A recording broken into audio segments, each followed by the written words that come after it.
Greetings and salutations, everyone. My name is Andrew Kirchhoff, and welcome to my YouTube channel. Today, we're talking about my hidden gems for Week 6 of the 2020 fantasy football season. And though last night there wasn't a Thursday night football game, the snap did not occur, and many of our lineups are still intact going into Week 6. I wanted to be precautious. I still want to collect the hidden gems going into Week 6 in order to make sure that not only is our lineups prepared for Week 6 and the potential snap that is looming, but to make sure that in the future we're ready to go. So on today's episode, we're not only going to be talking about players that are owned in less than 50% of Yahoo leagues. We're going to be talking about players that, like Jarvis Landry to my left, are potentially on your roster currently that you potentially are considering starting this upcoming week. I'll give you guys some stats, my opinion, and my thought process as to why I think these players have a lot of potential upside and value going into Week 6 to give you a little bit of an extra perspective. So before we begin, I want to thank you guys for the incredible support. I've thanked you guys enough, but to be honest, I feel so appreciative of the amount of support that I've gotten, the kind words in the comment section, the fact that we've gotten to 30,000 subscribers. I wouldn't have been able to get here without you guys. So thank you so much. For those of you who have not yet already joined the community, click that subscribe button. We're making fantasy football content on the daily for the entirety of the season. So again, I really do appreciate you guys. I can't thank you guys enough for getting us this far. So again, thank you. So I'm ready to talk about my hidden gems going into Week 6 of the 2020 fantasy football season. Starting off, we travel to Xandar in order to collect Jarvis Landry, wide receiver of the Cleveland Browns. And here's the thing. Jarvis Landry, as of right now, is owned in 83% of fantasy leagues. So Andrew, why are we talking about him as a hidden gem? Well, I don't think many of you guys who own Jarvis Landry are even considering starting him. As of the first 5 weeks of the NFL season, in a half PPR scoring format, Jarvis Landry's only been the number 36 wide receiver. Last season, he finished as the number 13 wide receiver, so there's definitely been a huge decline based on, obviously, the fact that he had offseason surgery on his hip and that this offense, with offensive coordinator Kevin Stefanski, has changed the entire dynamic of this offense. They are become a run-first team, but as the weeks have progressed and they're playing tougher and tougher defenses, it's forcing Baker Mayfield to have to throw the ball that much more in order to be successful, and especially with Nick Chubb out. So in the last 2 weeks, playing against the Dallas Cowboys, they had a significant lead in that game, but Jarvis Landry was a huge part of it. Getting himself 76% of the snap counts, that's great. 6 targets, 5 receptions, 48 receiving yards, and of course, threw a passing touchdown to Odell Beckham Jr. The following week against Indianapolis in a tougher matchup, again, the running game wasn't as stable and they weren't able to mount a huge lead. They had to use Jarvis Landry that much more. 9 total targets, a great number. We love to see that. Anytime you're getting close to that double-digit mark, perfect. So hopefully that's going to continue to rise. 9 targets, 4 receptions, 88 receiving yards, surpassed 10 fantasy points for 2 weeks in a row, playing 77% of the snap counts. As of thus far this week, they're playing against the Pittsburgh Steelers. We all know how great they are in terms of stopping the run. So the question is, can Kareem Hunt and this Kevin Stefanski-led offense, where they're definitely pounding the rock, running downhill with this big offensive line, can they continue to find success there? I don't think it's going to be a walk in the park, and I think that where the Cleveland Browns are going to succeed the most is in the passing game. The Pittsburgh Steelers, they're giving up the 4th most points to opposing wide receivers. In fact, they've given up 6 total receiving touchdowns to opposing wide receivers thus far this season. I think this is not only an advantageous matchup for Jarvis Landry, but when the defense is going to key in on Odell Beckham Jr., it's going to open up more and more opportunities for Jarvis Landry, and especially for Baker Mayfield to get the ball out of his hands quickly with this pass rush of course, TJ Watt coming after him. So I think Jarvis Landry is not only a great power play and a great power stone for this upcoming week, but he's a guy that going forward throughout the rest of the year can potentially get back to that number 13 wide receiver spot. It's just going to take, obviously, the opportunity and the potential matchups that are, in my opinion, are looking pretty juicy going forward. So I like Jarvis Landry a lot, and that is why he is our power stone for this upcoming week. We go ahead, we'll throw him on screen right here, and we'll move on to our next hidden gem, the Space Stone. Now, in the exact same matchup, we have the Cleveland Browns versus the Pittsburgh Steelers. On the other side of the ball, we have the Pittsburgh Steelers wide receiver Chase Claypool, a guy that was the number 1 waiver wire pickup for many of you guys. And though that's the case, he's only owned in 47% of fantasy leagues right now. And that's crazy to me because he scored 39.1 fantasy points in a half PPR last week. 11 targets, 7 receptions, 110 receiving yards, 3 receiving touchdowns, had himself a rushing touchdown. When was the last time we saw a player score 4 total touchdowns? The last time I remember was Derrick Henry in 2018 against the Jacksonville Jaguars. Somebody can remember otherwise, you let me know down below in the comments section. Also, while you're down there, click that like button. I appreciate it. But either way, I think about Chase Claypool and his potential, and I think to myself, man, playing against Cleveland is a great matchup. They give up the 3rd most points to opposing wide receivers. They've allowed 7 receiving touchdowns by opposing wide receivers.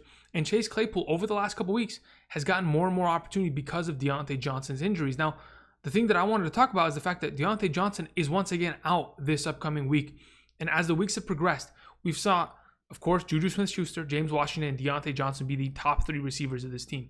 But in week 3, when Deontay Johnson left the game early with a concussion, and just this past week in week 5, where Deontay Johnson went out with a lower back injury, it's obviously given Chase Claypool the opportunity to jump up and take the opportunity and take the offense by its horns and really be the number one piece in these couple of weeks. I mean, we go back to week 2. He showed flashes here and there. He had an 84-yard receiving touchdown. That's the longest play from scrimmage this year in the NFL. So again, we've seen him make plays, and the more opportunity he's going to get as a 6'4" wide receiver that's running a 4.4, my goodness, I think Cleveland's got a lot on their hands, and they're going to have a hard time covering a guy like Chase Claypool, especially with Juju on the field. And you got yourself James Washington, who's still a veteran wide receiver himself, been in the league for, almost 4 years now. So again, they got a lot of talent there. I think Chase Claypool, for those of you who picked him up, you should be starting him this week. There shouldn't be a doubt in your mind, especially with the matchup, especially now that we've gotten confirmation that Deontay Johnson's out. Claypool's a fantastic play this week going into week 6 of the 2020 season. We move on to our next hidden gem. And speaking of a fast wide receiver that's running a 4.4, I mean, we're talking about track athletes here at the wide receiver position. We're talking about Mecole Hardman, wide receiver of the Kansas City Chiefs. And here's the deal. Sammy Watkins is going to be out this week and potentially for multiple weeks with that hamstring injury. So where exactly does that leave this offense? Of course, we have Tyreek Hill as the number 1 wide receiver. There is the conversation of potentially Demarcus Robinson stepping up. But over the last couple weeks, we've seen Mecole Hardman step up and in terms of his snap count percentage, continue to rise and get more and more opportunity in this offense. 39% to 46% to 69% just this past week with Sammy Watkins going down. So where exactly does this kind of leave my thought process? As of right now, Mecole Hardman's only owned in 46% of Yahoo leagues.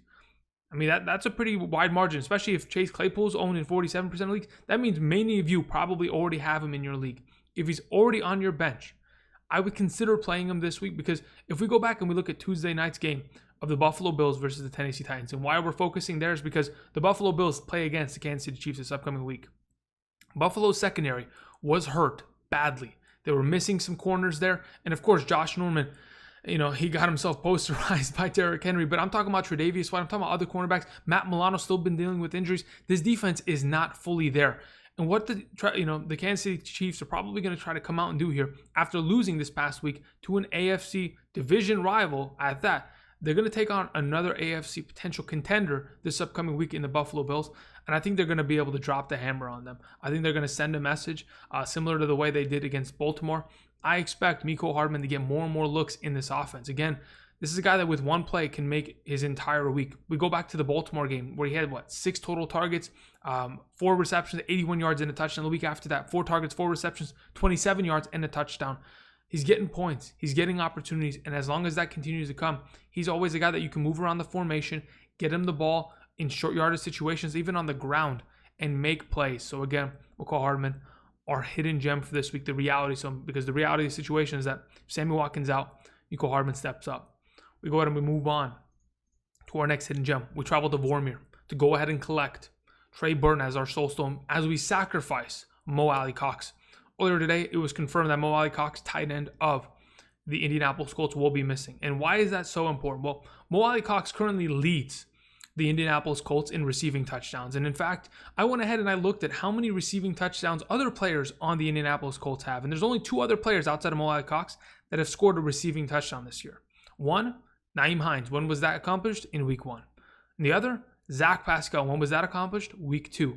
So I'm telling you, as of right now, Phillip Rivers has not completed a passing touchdown to any other position outside of the tight end position in the last 3 weeks. In weeks 3, 4, and 5, he did not complete a single passing touchdown to anyone other than Mo Alley-Cox.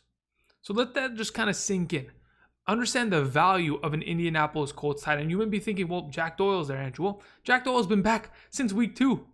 We've had, we've literally had Jack Doyle back for a while. He is literally only a blocking tight end. That is what his function is in this offense. And unfortunately, even though I thought Jack Doyle could step up, they're not using him at that capacity. So when I think about the potential of this offense, the usage of Trey Burton last week, 45% of the snaps, that's a great number. 6 total targets, 5 receptions, 33 receiving yards. And playing against Cincinnati, getting down the field is not going to be that difficult. And having the upside of a player that, like Trey Burton, is only owned in 12% of leagues, can get himself a receiving touchdown. If you're struggling to find a tight end, if you are an owner of Darren Waller or Hunter Henry, this is a guy you could potentially pick up this week and start because of the opportunity and the sacrifice of Mo Alley Cox. So that is Trey Burton, our soul stone. We travel from Vormir to collect the time stone next. Now, DeAndre Swift is our time stone, and I wanted to mention DeAndre Swift, even though he's another one of these players that are owned in majority of leagues, 73% to be exact in Yahoo. I want to bring up DeAndre Swift because, let's be honest, DeAndre Swift has kind of gotten the short end of the stick this season. I mean, the fact that we expected him to come in and compete with Kerryon Johnson and eventually win that job wasn't really a surprise. I mean, we knew he was going to potentially beat out Kerryon Johnson, and even thus far this year has played more snaps every single game than Kerryon Johnson. So he's never been a concern in my eyes. But the fact that Adrian Peterson came in and is taken away and siphoned the majority of his potential value on the ground, it's definitely hurt him. But as the weeks have progressed, and now that we go into week 6, I mean, they had a week 5 bye, I think about what is the potential of DeAndre Swift having a breakout season rest the way through. And I think there's a very good likelihood. Of course, he's a gamble because of Adrian Peterson's presence in that offense. But why not move away from Adrian Peterson? Why not give your rookie running back an opportunity? So I think, okay, the Detroit Lions play in Jacksonville this upcoming week. This is going to be a game in which they potentially have a pretty sizable lead. DJ Chark dealing with injury, Laviska Shenault dealing with injury, that secondary in Jacksonville dealing with injury. So if in fact Detroit goes down there and puts up a high number early on the scoreboard, it's going to lead to the Detroit Lions running that ball and using DeAndre Swift in the second half. I mean, he's slowly catching up to Adrian Peterson's snap counts, really is. And he's getting a lot of work in the passing game, but he's going to need more opportunity on the ground. When I think about the opportunities that the Jacksonville Jaguars kind of give to opposing running backs, think about the last 2 weeks. Joe Mixon, 25 carries on the ground for a $151 and 2 total rushing touchdowns, 6 receptions through the air and had a receiving touchdown. Just this past week, David Johnson, 17 rushes on the ground for 96 rushing yards. We got ourselves a recipe for success here. Of course, Jacksonville has not been great on the ground. On top of that, they've given up 31 total receptions to opposing running backs this year. And that's where DeAndre Swift pretty much runs freely and dominates the third down work. So I think this upcoming week, there's a potential that it's finally time for DeAndre Swift to break out. I've seen 14,605 different outcomes, and I'm telling you, it's finally time for DeAndre Swift to break out. And this is going to be the week that kind of gets him into that direction. So we go ahead, we throw up DeAndre Swift on screen, even though he's right there.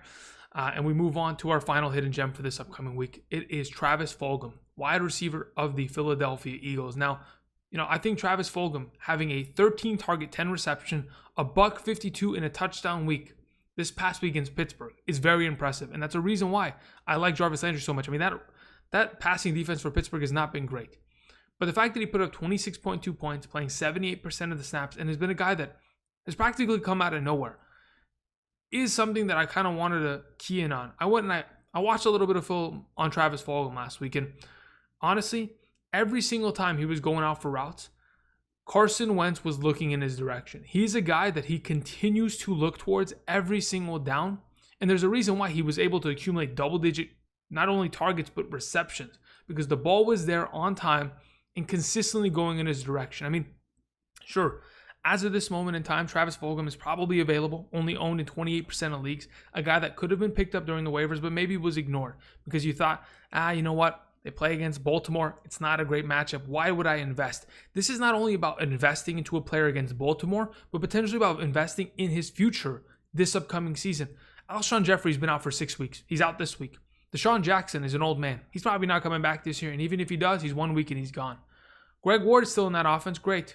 But who else is stepping up in this offense as a receiver? It's not Zach Ertz. It's not Miles Sanders. Dallas Goedert's still out. Travis Fulgham is the number one in this offense, and as long as they're still breathing, they're going to continue to throw the rock. And especially against Baltimore this week, I think that is going to be something that we see easily. I mean, if Carson Wentz can survive against Pittsburgh's pass rush, he can survive against Baltimore's pass rush. I'm certain of it. So the question is, Are you willing to start Travis Fulgham? Are you willing to at least roster him? Because I think he needs to be rostered going forward. Thinking about what kind of yardage and kind of productivity the Baltimore Ravens have given up to opposing wide receivers thus far this season. Brandon Cooks a couple weeks back, 5 catches for 95. Tyreek Hill, 5 catches for 77 and 1. We talked about Mecole Hardman having himself 4 catches and 81 and a touchdown against Baltimore as well. Terry McLaurin a couple weeks back, 10 catches for a $118. So again, number 1 wide receivers against this defense. They've had themselves a couple good games here and there. So I'm excited about the potential of Travis Fulgham. This Eagles team, against all odds, are still fighting.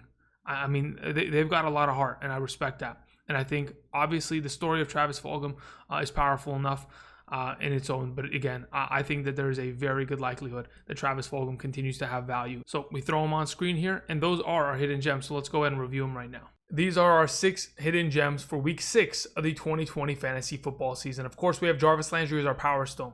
We have Chase Claypool as our space stone. We have Mecole Hardman as the reality stone. We have Trey Burton as the soul stone. We have DeAndre Swift as our time stone. And of course, last but not least, Travis Fulgham as the mind stone. Thank you everybody for watching. And until next time, I'll see you guys. Peace.